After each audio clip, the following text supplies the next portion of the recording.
지난 주간에 우리 대통령이 중국 방문을 하는 과정에서 동행했던 기자들이 취재를 하려고 들어가다가 중국 경호원들에게 심한 폭행을 당한 사건이 있었습니다. 아직까지 사과는 받지 못했지만은 참 우리 외교의 참 슬픈 현실이기도 하고 좀 가슴 아픈 일이기도 하죠. 사실 기자라고 하는 직업은 이 특종을 잡기 위해서 혹은 그 어떤 사건을 또 일들을 취재하기 위해서 몸을 사리지 않고 가서 취재하러 들어가고 그런 특징을 지니고 있어요. 후배 중에도 그 한국일보 정치국장까지 한 기자가 하나 있었는데 하여튼 이렇게 기사감이 있으면 어디든지 달려가서 말이죠. 밤낮을 가리지 않고 뛰어다녔던 그 사회부 기자 시절의 모습을 제가 생각이 나는데 특종을 잡으면 또 대단하죠. 그 신문사만이 그 기사를 쫙 냈을 때 그 어떤 자부심 그런 건 대단한 겁니다. 그런데 어느 기자가 사회부 기자가 길을 가다가 차 사고가 난 현장을 지나가게 됐어요. 사람들이 많이 차에 몰려 있는 거예요. 그래서 저 사건을 취재하겠다 하고 접근하려고 하는데 사람들이 너무 많으니까 접근할 수가 없는 거예요. 그 사고 현장을 봐야 되는데 기자가. 그러니까 나름대로 머리를 써가지고 좀 비켜주십시오. 내가 저 피해자의 아들입니다. 그러니까 사람들이 그 말을 들으니까 길을 터줬어요. 그래서 가서 보니까 차 앞에 쓰러져 있는 것을 보니까 강아지 한 마리가 쓰러진 개 한 마리가 부딪혀가지고 거기에 떨어져 있더라고요. 네?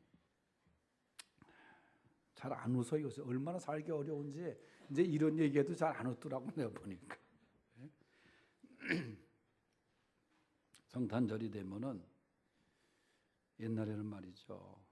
크리스마스 그 캐롤이 울려 퍼지고 그다음에 성탄 트리가 막 밝혀지고 카드가 막 전시돼 있고 크리스마스가 되면은 또 그것을 소재로 한 어떤 공연들 있지 않습니까? 음악회라든가 연극이라든가 무용이라든가.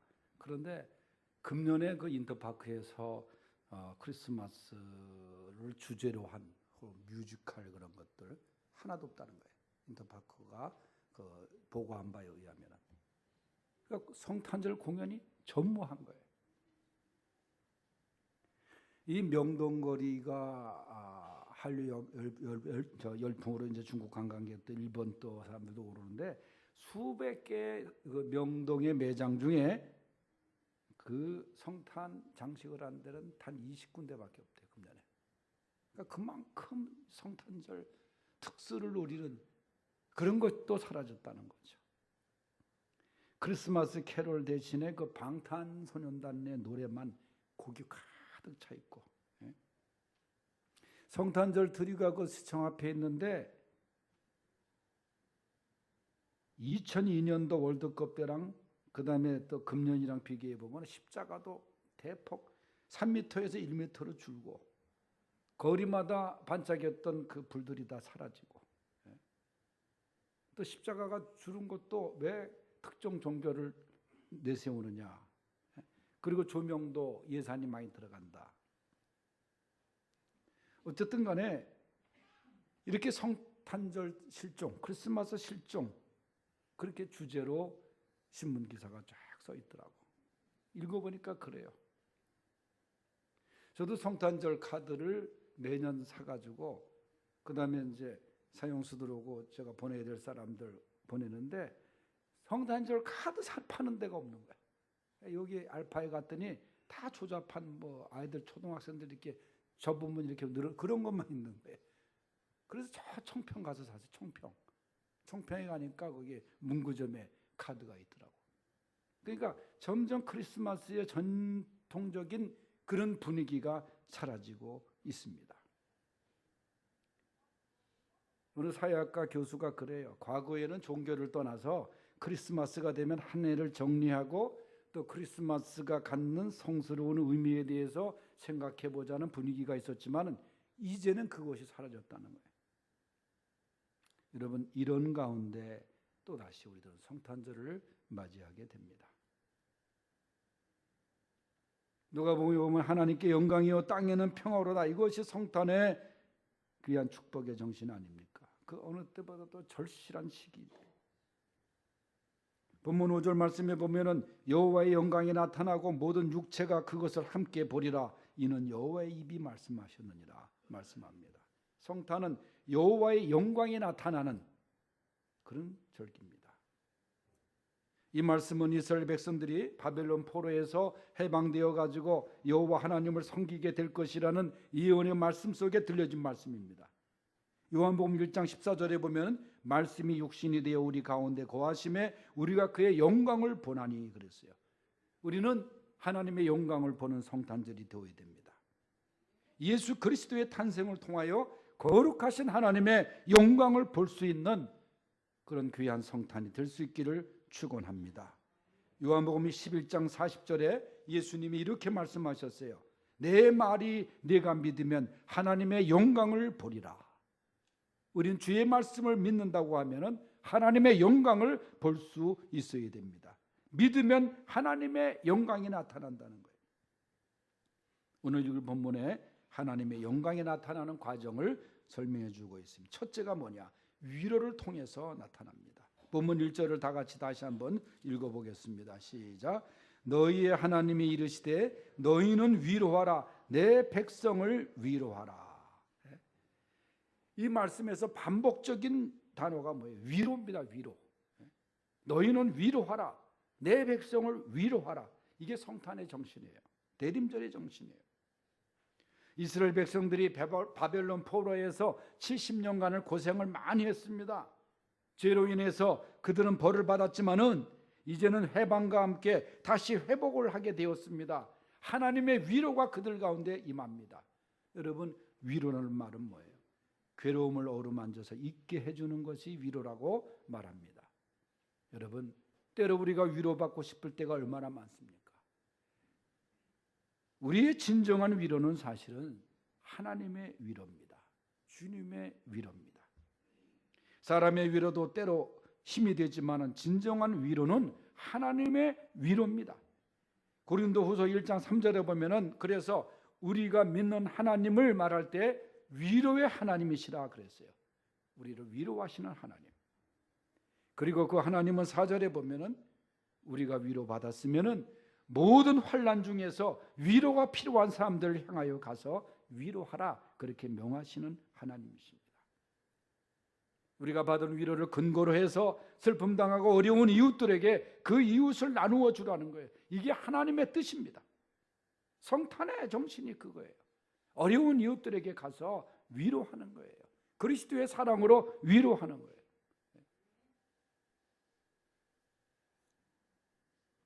지난주 초에 우리 교인 누가 함께 제가 장호원에 면회 와달라고 그렇게 요청했던 그 사형수 형제, 해병대 형제에게 시간을 내서 갔어요.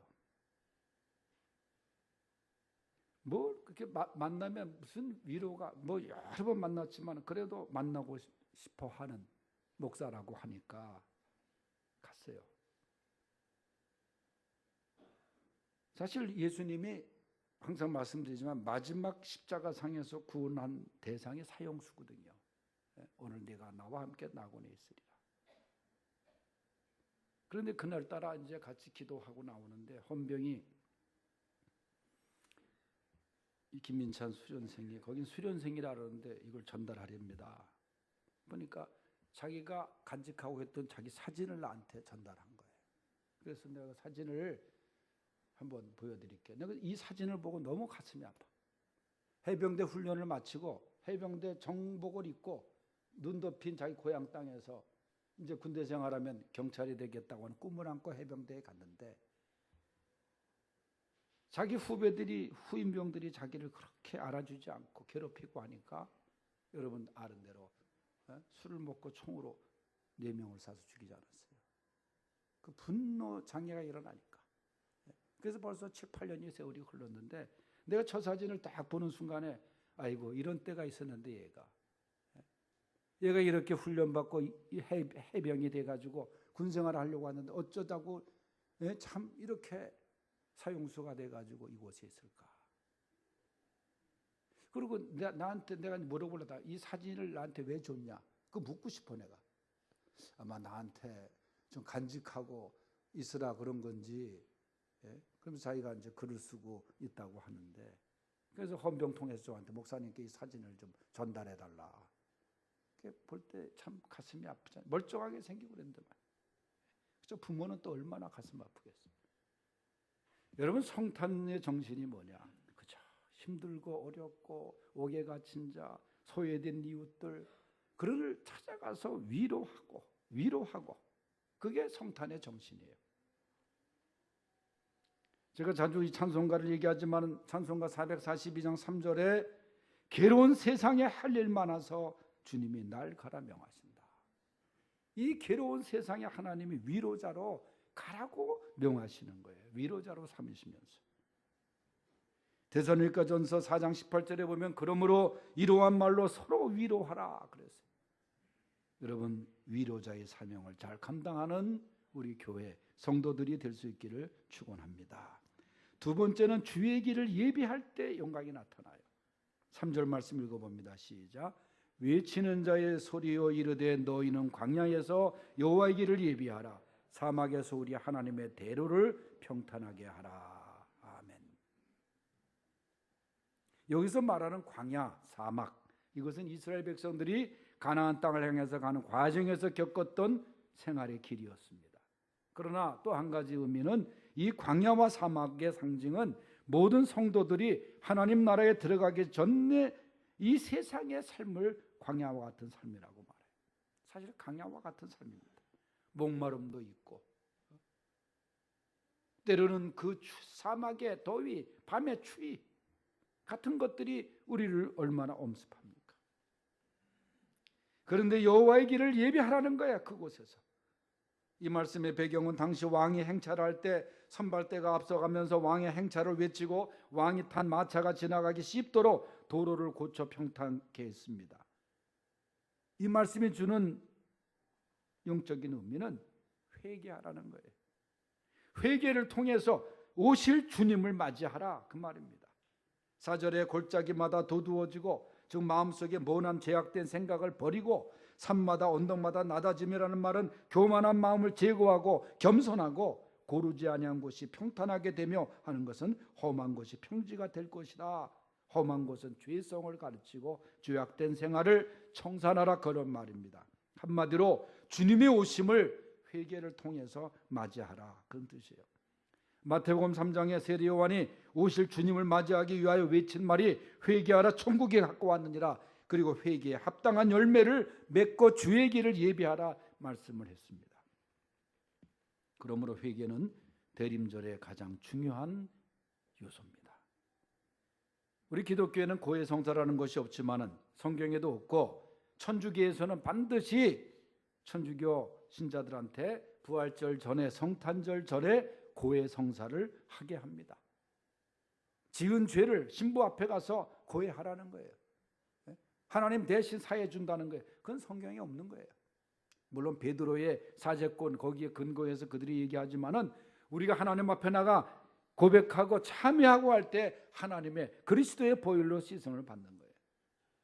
그러나 그들이 부활절 성탄절 전에 그렇게 회개를 통해서 성탄을 맞이하라 하는 그런 의미입니다. 또 4절 말씀의 의미는 평등의 정신을 나타내고 있는 말씀이에요. 부유하고 권력의 자리에 높이 앉는 사람들은 낮고 가난하고 어려운 이웃들을 생각하며 사람 아래 사람이 없도록 평등하게 되어라.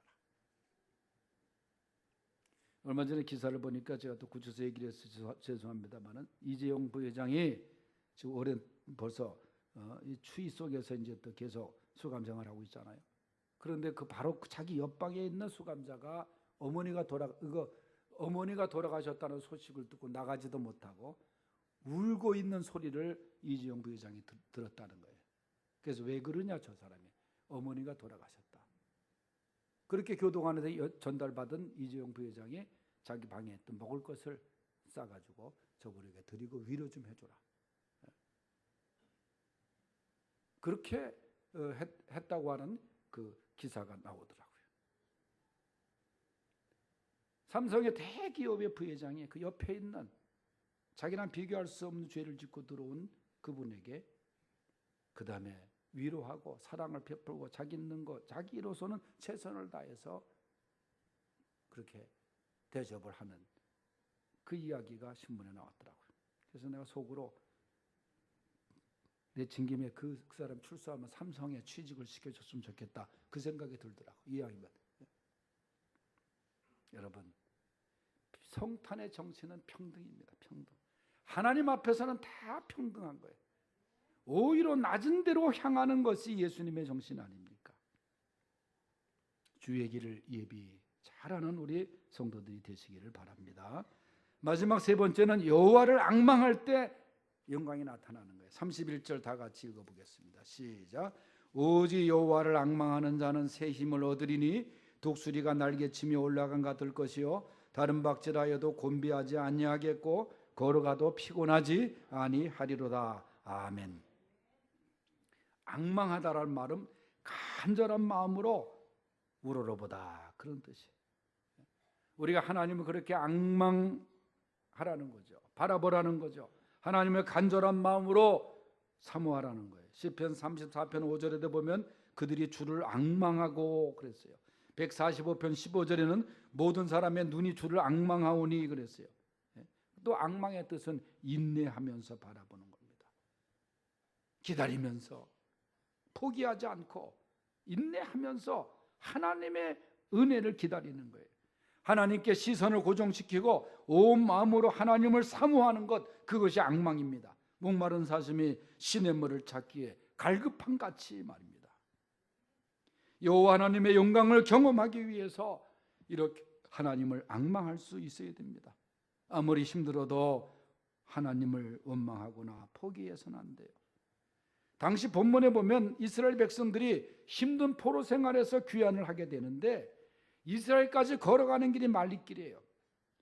포로 생활에서 귀환도 감사하지만 그들이 걸어가야 될 그 길, 그거에 대한 그 원망스러움, 특별히 그곳에서 태어났던 2세들, 자녀들은 그 먼 길을 걸어가야 된다 생각하니 부모가 원망스러운 거예요. 그냥 바벨론에서 살았으면 되는데, 그러니까 부모도 원망하고 하나님도 원망하고, 해방되고 포로 생활에서 이제 그런 그 벗어나는 것이 얼마나 감사합니까? 그런데도 먼 길을 걸어가야 되는 원망 불평이 가득 찬 거예요. 그러니까 27절에 보면 그 원망을 하나님이 들으시고 네가 어찌하여 말하며 네가 이르기를 내 길은 여호와께 숨겨졌다고 하느냐. 그러면서 28절에 넌 알지 못하느냐? 영원하신 하나님 여호와 땅끝까지 창조하신 이는 피곤하지 않으시며 곤비하지 않으시며 명철이 한이 없으시며. 어차피 그 먼 길을 너희들의 힘으로 갈 수 없는 거 맞느냐? 내 힘, 하나님의 능력. 그래서 29절에 피곤한 자에게는 능력을 주시며 무능한 자에게는 힘을 더하시나니 소년이라도 피곤하고 곤비하고 장정이라도 넘어지고 자빠지되 쓰러지되, 그러면서 하신 말씀이 읽은 말씀입니다. 오직 여호와를 앙망하는 자는 새 힘을 얻을 것이니라. 독수리가 날개치며 올라간 같을 것이니라. 다른 박질해도 곤비하지 아니하겠고 걸어가도 피곤하지 아니하느니라. 이게 하나님을 앙망할 때 주시는 하나님의 능력입니다. 여러분, 이 세상을 우리의 힘으로 살기에는 너무 힘든 일이 많아요. 하나님의 힘, 여호와의 능력, 앙망하는 가운데 주시는 새 힘으로 살아갈 때에 우리는 독수리 같은 삶으로 나가게 될 줄로 믿습니다. 그래서 사도행전 17장 28절에 바울은 이렇게 고백해요. 우리가 주님을 힘입어 살며 기동하며 존재하느니라. 우리의 존재의 의미입니다. 여호와를 앙망하는 가운데 독수리 같은 강한 힘을 경험하는 성도들, 대림절 기간이 될 수 있기를 주의 이름으로 축원합니다.